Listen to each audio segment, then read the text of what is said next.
and welcome to Samwise. I'm your host, Sam, and I believe that every question in life can be answered by watching the Lord of the Rings films and their special features. Today, we've got some real big questions and some answers that I'm excited about, but if you're listening to this on the day it comes out, it's also the day before Halloween, and I wanted to take a step away from the Lord of the Rings to talk about another one of Peter Jackson's films, which I just watched for the first time recently for an episode of After the Hype, which you should also check out. It's the film Dead Alive, or Brain Dead if you're outside of the United States. It's one of his earliest films. It is a zombie movie, but it's unlike anything you've ever seen before. It's completely wacky, it's gory, it is disgusting, but it's also buoyant and joyous and weird and wonderful in the way that all of Peter Jackson's work is. He co-wrote it with Fran Walsh, and it stars a woman named Paquita and a man named Lionel, and it's at its core a romance. But I highly suggest you check it out. It's currently on YouTube, but it was also announced this week that Peter Jackson is in the process of restoring it for a Blu-ray release. How exciting is that? I really, really hope you check it out, and I hope that you enjoy it as much as I did. Now, on to questions. Our first question today came from the Samwise text line. I'll give that number at the end. And it really threw me for a loop. It actually came in last week, but I really needed some time to think about it. And the question is, how did Trump get elected president? Oof. So the road to a Trump presidency was a long one. Longer than just an election cycle. It was years in the making, and it's a shockingly similar path to the one that Sauron took to gain his power. It's a story that's been played out again and again throughout history. It's the rise of corruption in a system thought to be immune to fascism and otherwise blatant displays of evil. Philippa Boyens more or less wrote the entire narration of the prologue in Fellowship, the one that begins with Galadriel speaking. She talks a little bit about it on the commentary. They had shot all the footage, and they had initially removed it, but it turns out that context is important. Trump didn't win because of Hillary or whatever, and he certainly didn't win because of votes. Remember, he lost the popular vote. He won because, to quote Galadriel, the hearts of men are easily corrupted. So, context. Sauron isn't the Lord of the One Ring, he is the Lord of the Rings, plural. This is super important. See, he created multiple rings of power. 3 went to the elves, who already had their own magic going on. Think of them like benevolent, wealthy people. The people with money who don't use capitalism to dick the rest of us, but they don't break the system either because it ultimately benefits them.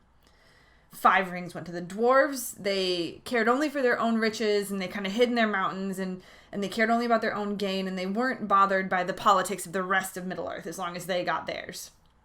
These are kind of like your libertarian tech bros, I'd say. And these parallels aren't super important. I'm just kind of painting a picture of where we are as a society and where Middle-earth was and how there's some similarities. So 9 rings were gifted to the race of men whose hearts, once again, are easily corrupted.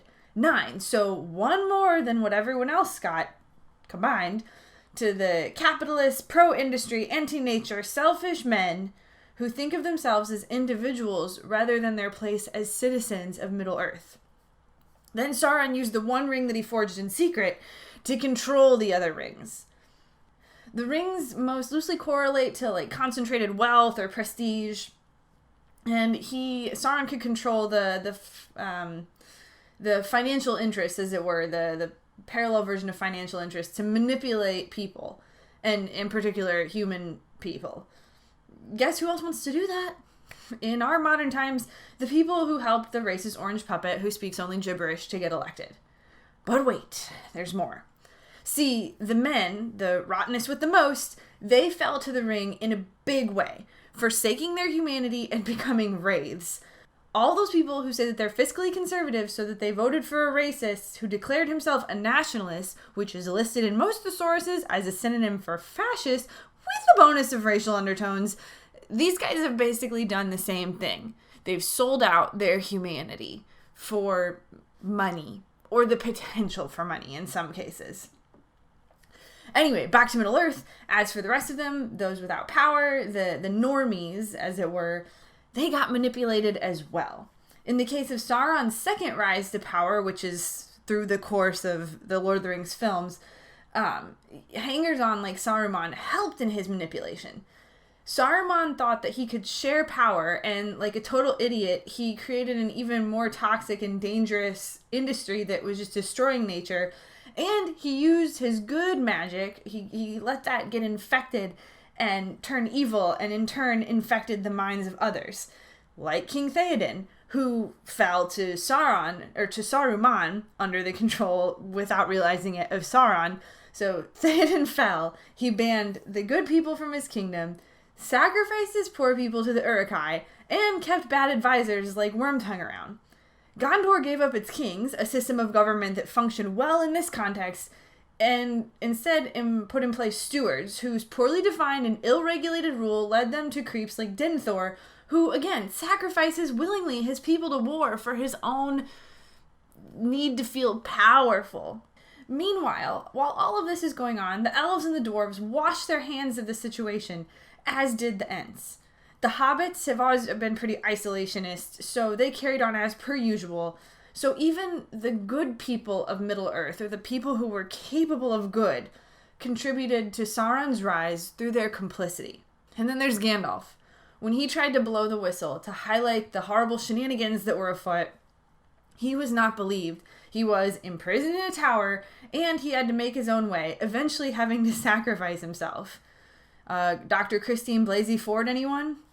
I hope you get a white wizard moment soon, Christine, because you're a patriot, and thank you. Anyway, this all whirls together to create a Middle-earth in which everyone's got an agenda to push that obfuscates their main goal at the Council of Elrond, and then again which is to get rid of the ring, and then again in Rohan, and then again in Gondor. They all need to get it in their head that they need to destroy the ring because all of Middle-earth could potentially be destroyed, and that's way more important than the singular, local politics shit you've got going on. All of Middle-earth will fall to Sauron, will fall to darkness. Anyway, this is sort of sprawling and wild and messy, but so is this past election, and so is America right now. So basically, in conclusion, I guess, Trump got elected because wealthy people and Russia gerrymandered and manipulated our democratic system because fascism is more profitable at the moment, and the rest of us got complicit and tribalistic. I know for a fact, because I jammed this little baby podcast down everyone's throats, that there are good people, or people capable of good, who are affiliated with both political parties who listen to this. I don't care about your parties. I care about people. I care that we have a president who knowingly and willingly and openly called himself a nationalist on TV in front of everyone. He showed his one ring a little this week. Our current administration and those who back it at a high level are Saurons. I wish we weren't in this situation, but so do all who live to see such times. We have only to decide what to do with the time that is given to us. We can be like Pippin and Merry when they're begging Treebeard the Ent to fight against Saruman. We can remember that even if a problem doesn't seem directly related to us, even if the racism and sexism and anti-trans and anti-LGBT actions taken don't affect us personally, that we are part of this world. We're part of this country. We're in this together. Caring for one another is the same, ultimately, as caring for ourselves. It's copping to our humanity and to the part of ourselves that's bigger than greed and bigger than politics and arbitrary lines. November 6th is Election Day. Don't vote for ring bearers. Vote for your earth. Vote for your country. Vote for your fellow citizens. Vote for a future and a hope and a world that doesn't succumb to fascist darkness. If it's still possible for you to register in your state, I'll have a link in the show notes so that you can sign up. But please, stand up for one another. Stand up for what's right. Fascism isn't cool no matter what political party you say you're affiliated with.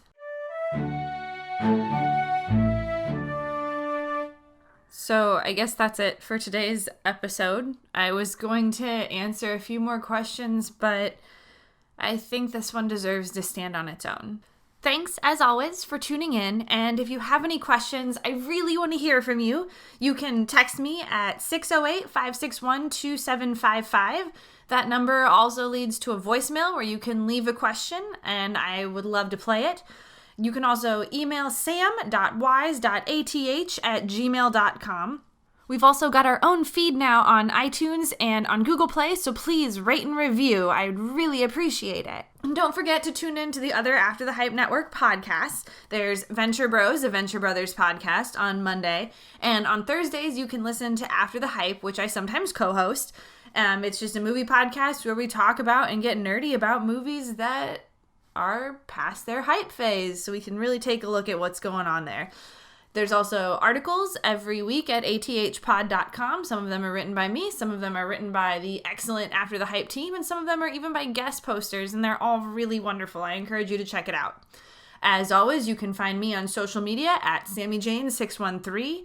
You can also follow my amazing dog, Laddi, at Saint_Laddi, and you can follow After the Hype at ATH Podcast. I look forward to hearing from you. Have a safe and happy Halloween, and get out there and vote. Bye!